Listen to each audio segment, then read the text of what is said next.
Depuis une vingtaine d'années, la Fédération des parcs naturels régionaux de France et le ministère de l'Environnement ont développé la marque parc. Chaque parc peut l'attribuer en fonction de l'intégration de pratiques de développement durable que l'on veut mettre dans les activités des professionnels. Au niveau du parc naturel régional du Haut-Languedoc, nous avons développé 7 marques. Nous en avons 2 sur l'accueil, donc les hébergements touristiques et les activités de pleine nature, et 5 sur les produits, donc la viande bovine, le miel, le jus de pomme, la châtaigne et le granit. Et notamment dans le cadre de la marque Granit, nous avons aujourd'hui 2 bénéficiaires, donc la carrière de l'Artusier et la carrière Plot.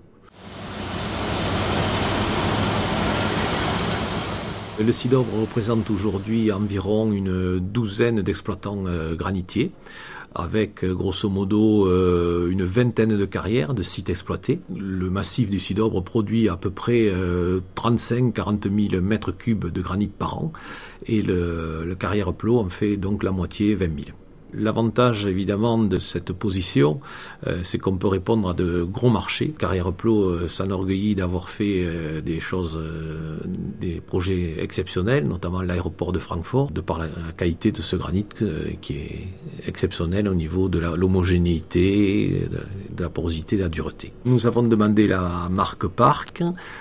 Ça nous a donné évidemment une image très positive vis-à-vis des grands donneurs d'ordre, villes, etc. Cette économie du granit a une importance capitale pour le local et sur le territoire, et le parc soutient cette économie et soutient ces entreprises d'extraction en ce qui concerne leur restructuration. La procédure d'attribution dans le cadre du parc naturel régional du Haut-Languedoc, au niveau de la marque, on a choisi de faire les audits par des prestataires externes.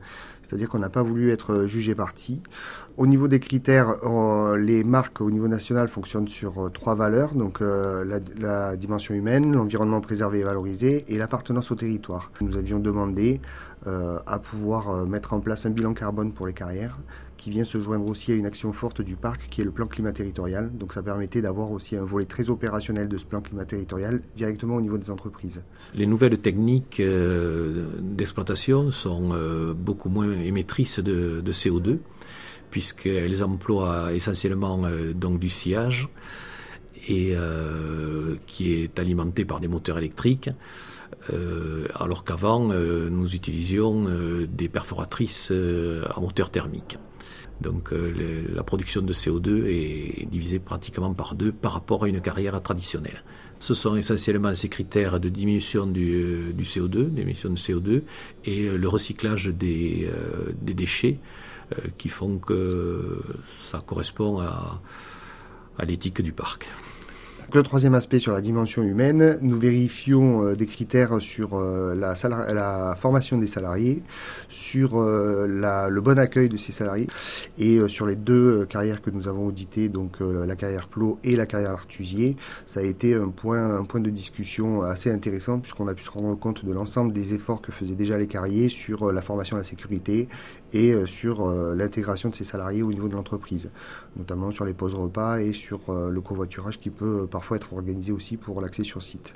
L'objectif pour le parc au travers de la marque, c'est notamment de maintenir le partenariat avec les différentes entreprises et faire en sorte aussi de les promouvoir par rapport aux citoyens, à la population de proximité ou un peu plus loin dans la vallée, parce que souvent ces entreprises d'extraction ont une réputation de destruction.